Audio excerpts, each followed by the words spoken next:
Hello friends आज हम बात करेंगे कि हम सेकंड ग्रेड मैथमेटिक्स में किस प्रकार 150 मिनट में 150 क्वेश्चन को हल करें।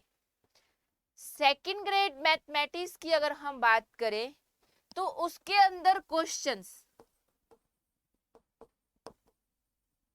कितने आते हैं? 150। और टाइम कितना होता है? 2.5 घंटे, यानी 150 मिनट। तो 150 मिनट में कैसे हम 150 क्वेश्चन को हल करें, यानी 1 मिनट में एक प्रश्न को हल करना है। तो मैथ जैसे लेंथी सब्जेक्ट के लिए जो कैलकुलेशन बेस है ये बहुत मुश्किल है। तो इसके लिए अपने को स्मार्ट स्ट्रेटजी अपनानी पड़ेगी। हमें कुछ ऐसी स्ट्रेटजी अपनानी पड़ेगी ताकि हम एग्जाम में अपने जो पेपर है उसको अच्छे तरह से कंप्लीट अटेम्प्ट कर पाए। इससे पहले मैं नेगेटिव मार्किंग की बात कर लेती हूं। अगर हम इसके मार्क्स की बात करें तो ये कितने मार्क्स का पेपर होता है? ईच क्वेश्चन 2 मार्क्स का, तो टोटल कितने मार्क्स का हो गया? 300 नंबर का। तो 300 नंबर का ये क्वेश्चन। नेगेटिव मार्किंग,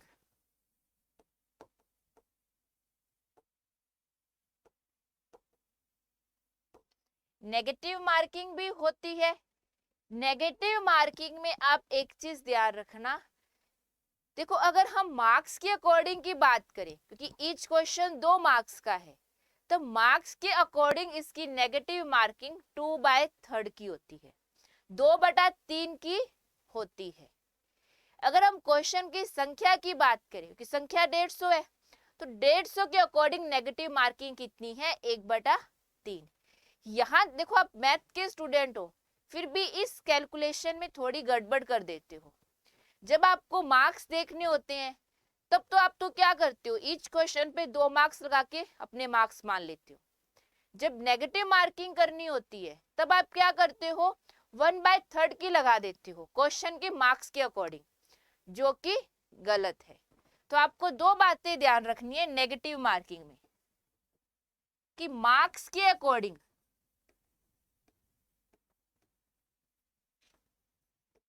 2/3 की है, और संख्या यानी 150 के आधार पर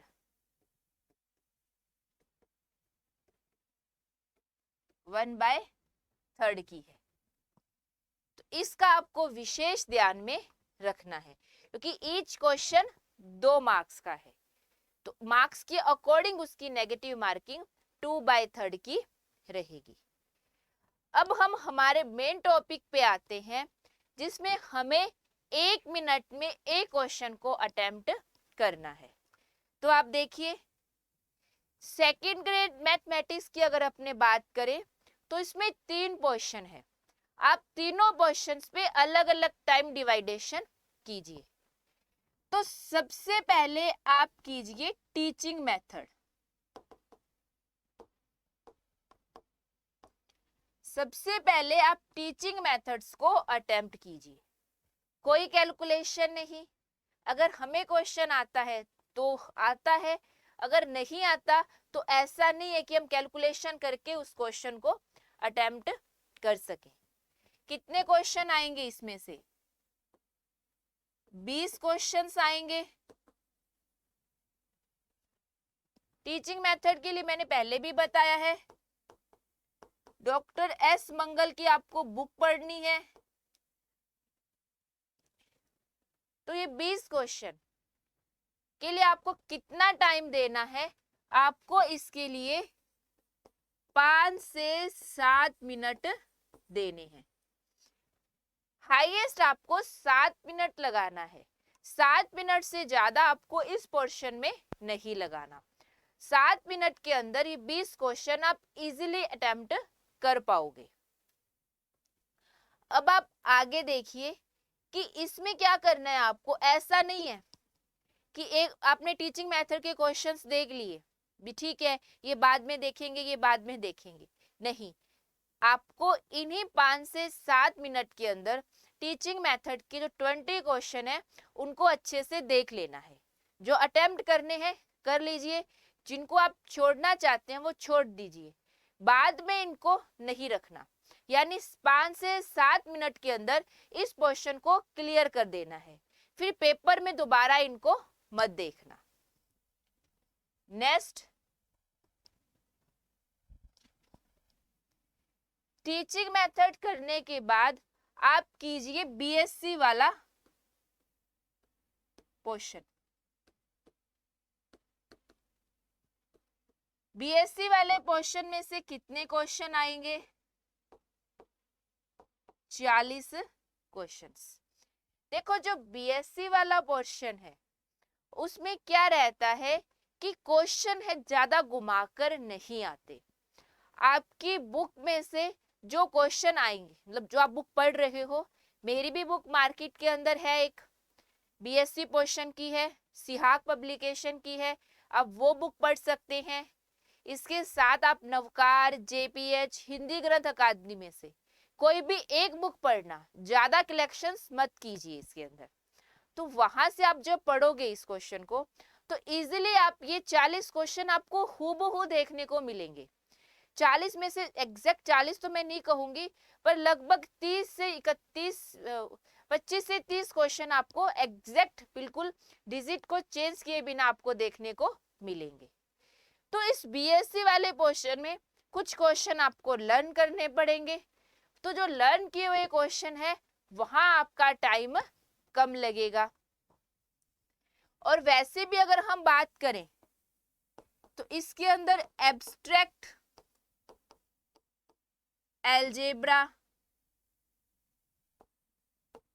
calculus, real analysis, vector analysis, ये 4 टॉपिक ऐसे हैं जिनमें हमें टाइम कम लगता है।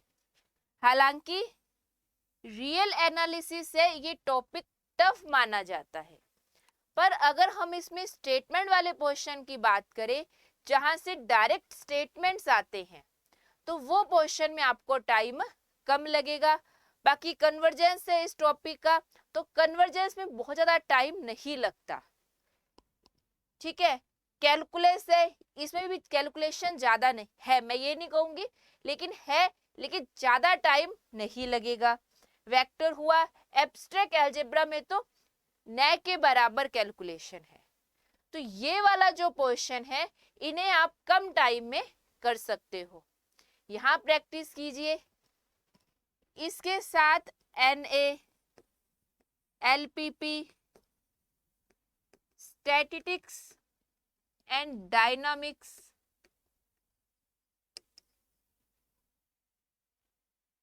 और डिफरेंशियल इक्वेशन, ये 4 टॉपिक ऐसे हैं जिनके अंदर कैलकुलेशन है। अब ये कैलकुलेशन आपको, देखो कैलकुलेशन है तो इन बीएससी वाले क्वेश्चन के अंदर आपको क्या स्मार्ट स्टडी करनी है कि जिन भी क्वेश्चन में आपकी इतनी प्रैक्टिस हो जाएगी कि आपको एग्जाम में आइडिया हो जाएगा कि किसी क्वेश्चन पर यदि हमें 1 मिनट से ज्यादा टाइम लग रहा है तो वो क्वेश्चन आपको अवॉइड करना है। आपको मैथ्स के अंदर सारे क्वेश्चन अटेम्प्ट करने हैं ये जरूरी नहीं है। कुछ क्वेश्चन ऐसे होते हैं जिनको हम लेंथी कैलकुलेशन के कारण छोड़ देते हैं, वही आपको इस बीएससी वाले क्वेश्चन में प्रैक्टिस करनी है। एनए, एलपीपी, इनके जहां भी क्वेश्चनों में लेंथ आपको दिखे वो आपको अवॉइड करना है। बाकी स्टैटिस्टिक्स और डायनामिक्स आपको इस क्वेश्चन में लर्न करना पड़ेगा। डिफरेंशियल इक्वेशन, डिफरेंशियल इक्वेशन में भी क्या रहेगी, आपकी प्रैक्टिस पे डिपेंड रहेगा। यानी अगर आपने इस क्वेश्चन की बहुत अच्छे से प्रैक्टिस की है तो आप इन 40 क्वेश्चनों को मान के चलिए कि 35 से 40 मिनट के अंदर इन क्वेश्चन को कर सकते हो। 35 से 40 मिनट में इन 40 क्वेश्चनों को आप कर सकते हो। इससे ज्यादा टाइम इस पोर्शन में मत लगाइए। सेम वही जैसा हमने टीचिंग मेथड में किया था, 5 से 7 मिनट में वो क्वेश्चन हमने क्लियर कर दिया। इसी प्रकार से 35 से 40 मिनट में आप ये क्वेश्चन क्लियर कर दो। फिर नेक्स्ट आता है सेकेंडरी और सीनियर सेकेंडरी। कितने क्वेश्चंस? 90 क्वेश्चंस। हमारे पास टाइम कितना बच गया इसके लिए? टोटल टाइम कितना है? 150 मिनट का। 5 से 7 मिनट हमने टीचिंग मेथड को दिए, 35 से 40 मिनट बीएससी को दिए, तो लगभग 40 से 47 मिनट किसमें आ गए? बीएससी और टीचिंग मेथड में चले गए। तो कितना टाइम हमारे पास बच गया? 103 मिनट से 110 मिनट। 103 मिनट से 110 मिनट का हमारे पास टाइम बच गया। 103 मिनट से 110 मिनट का हमारे पास टाइम बच गया। अब इस 90 क्वेश्चन को आपने 103 या 110 मिनट में 103 से 110 मिनट में आपको अटेम्प्ट करना है। क्योंकि देखो सेकेंडरी और सीनियर सेकेंडरी क्वेश्चन में कुछ क्वेश्चन है जिसमें 1.5 से 2 मिनट लग सकते हैं। तो आप इतना टाइम बचाइए कि आपको इस क्वेश्चन में टाइम लग जाए, क्योंकि ये क्वेश्चन थोड़ा लेंथी आता है, पर इस क्वेश्चन में क्या हमारी पकड़ अच्छी होती है। तो यहाँ आप टाइम दीजिए। देखो लगभग हमने टाइम बचा लिया। 90 क्वेश्चन के लिए 103 से 110 मिनट सफिशिएंट है आपके पास टाइम। ठीक है, तो इस प्रकार से हम 150 मिनट में 150 क्वेश्चन कर सकते हैं।